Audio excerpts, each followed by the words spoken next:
بسم الله الرحمن الرحيم. السلام عليكم ورحمة الله وبركاته. صلى الله على سيدنا ومولانا سيدنا رسول الله صلى الله عليه وسلم، ورضي الله عن مشايخنا ولمن علمنا، آمين يا رب العالمين. بسم الله. Le système de micro. Walhamdulillah, marhaban. Comme j'ai annoncé, je vais essayer de faire une jalsa en dehors d'une annonce pour voir ce que ça donne. Est-ce que ça change grand-chose finalement? Euh, voilà, on m'a posé une question qui est un petit peu générale. C'est qu'est-ce que le tasawwuf? Est-ce que le tasawwuf est en dehors de l'islam? Des choses comme ça. Ce genre de questions. Alors, c'est difficile à la fois de répondre à ces questions-là et de ne pas y répondre. Euh, j'ai décidé, Inch'Allah, d'essayer d'y répondre quand même parce que, effectivement, ça peut présenter un certain intérêt de répondre ou de présenter une position ce genre de questions-là. Mais en fait, ces questions-là, elles ont été souvent traitées soit, soit sur le site du porteur de savoir, dans des questions-réponses ou ailleurs dans des articles ou même ailleurs et de bien meilleure manière, certainement, surtout en arabe, bien sûr. Donc, je rappelle que le but de, ces, de cette activité dans le cadre de la Jalsa Mohammediya, c'est pas de répondre à toutes les questions qui se présenteraient nécessairement comme ça, comme on fait habituellement sur d'autres supports, dans d'autres endroits, mais de répondre à des questions qui se posent d'habitude en privé. Les questions qu'on me pose d'habitude en privé, ce ne sont pas ces questions-là. C'est-à-dire que, en fait, ce sont des questions de gens qui sont déjà engagés dans une certaine réflexion, qui sont au courant du milieu du tasawwuf déjà depuis un certain temps et qui sont supposés connaître ces questions. Mais il est vrai que d'un autre côté, on ne peut pas exclure de traiter de ces choses-là, puisque ça répond aussi à l'un des deux objectifs du porteur de savoir, qui est de rappeler, de comprendre et essayer d'appliquer les principes fondamentaux euh, du tasawwuf. Donc voilà, pour résumer, oui, je vais essayer de faire au mieux en fonction des circonstances et en fonction de mes faibles capacités pour, traiter de questions de ce genre.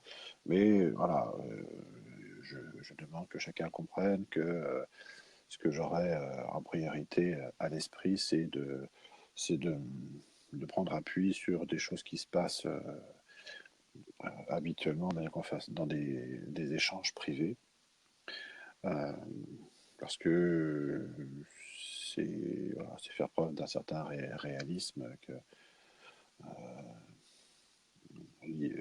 on envisage des points qui, dans ces correspondances, qui ne sont pas des points qu'on envisage habituellement et qu'on ne va pas traiter habituellement. Donc, c'est ça l'intérêt aussi, peut-être, c'est d'arriver à traiter des points comme ça qui sont rarement évoqués, difficilement traités, parfois, ou dont on a du mal à obtenir, au sujet desquels on a du mal à obtenir une réponse suffisamment claire.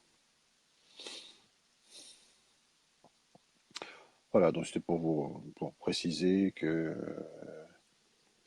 je me permettrai de choisir les questions, évidemment, qui seront évoquées et de donner la priorité à, à la réalité des demandes qui sont exprimées, Inch'Allah Ta'ala, dans cet esprit. Billahi tawfiq, Inch'Allah. Donc là, la question c'est qu'est-ce que le tasawwuf? Est-ce que le tasawwuf est en dehors de l'islam? Bon, bah, c'est des questions qui sont effectivement toujours évoquées par des courants d'opposition, souvent. Je dois préciser aussi maintenant que j'ai pas l'intention non plus de trop passer de temps à répondre à des des objections qui sont faites et refaites et surfaites et qui envahissent les conversations d'une manière presque insupportable réellement quand ça aboutit à oublier ce qui est assez important, ou ne pas évoquer les choses qui sont importantes réellement. J'ai appelé ça une pollution spirituelle, de même qu'on est dans des temps où la pollution extérieure se développe et envahit de manière dangereuse et inquiétante tous les domaines. Eh bien, évidemment, il y a un pendant à cette pollution extérieure qui est le pendant des idées, qui est excusez-moi, la pollution des idées, ce qui fait qu'on est préoccupé par tout un tas de notions qui prennent la place, qui envahissent, qui affectent et euh, dont il faut prendre la juste mesure, évidemment, vis-à-vis desquels il faut se protéger, mais essayer aussi d'avoir une position telle qu'on puisse malgré tout percevoir, rechercher et comprendre ce qui est essentiel. Il ne faut pas que cette pollution opacifie, voile les choses les plus importantes et, et, et qu'on se laisse prendre à cette sorte de manipulation finalement à rebours qui empêche d'accéder à l'essentiel.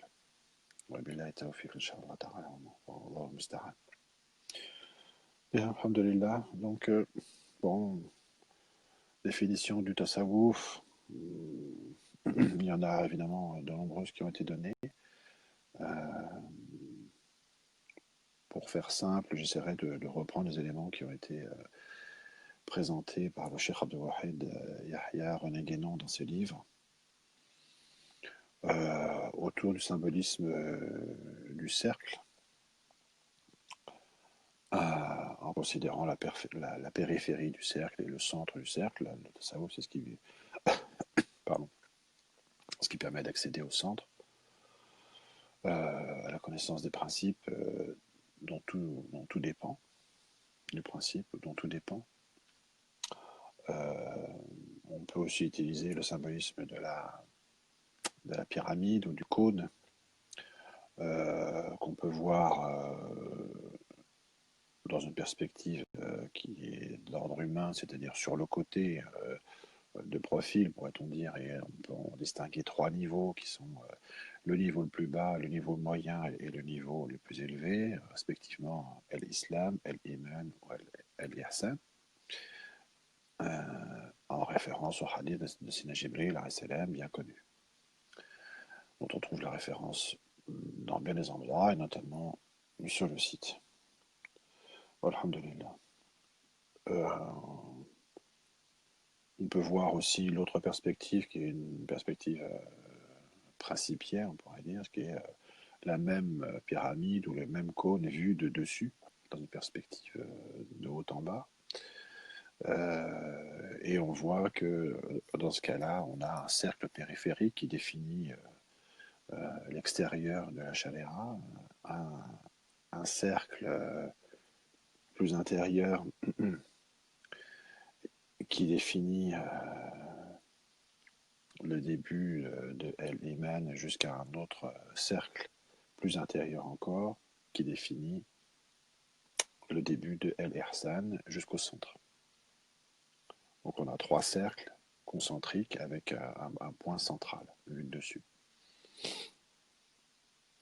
Et là, on voit à l'évidence, sans rentrer dans beaucoup d'argumentation, que euh, le degré le plus élevé, qui correspond à al-ihsan, an ta'budu Allah ka'annaka tara fa in lam takun tara fa innahu yarak, correspond au degré le plus élevé. C'est le degré le plus élevé, à la fois le plus élevé et le plus intérieur. Euh, et que il n'est pas à l'extérieur des cercles qui sont le plus inférieurs. C'est-à-dire que le centre, il est au centre, et l'Irsan, il est en haut, et il est au milieu des autres centres, des autres, excusez-moi, des autres cercles concentriques. Bon, voilà, donc ça devrait suffire à faire comprendre que El-Ihsan, c'est ce qui est le plus élevé dans le din et le plus intérieur, et comme c'est plus intérieur, ça n'est pas extérieur. C'est un peu, c'est un peu simple à dire comme ça, mais je veux dire, bon, je pense que ça va suffire, et ça devrait suffire en réalité à faire comprendre aux gens, avec des notions comme ça qui sont assez simples, assez évidentes, que qu'il ne faut pas renverser les choses. Quelle est la pyramide qui a été construite avec un sommet à l'extérieur, qui serait à l'extérieur, ou un sommet qui serait à sa base? C'est stupide. Et ça ne peut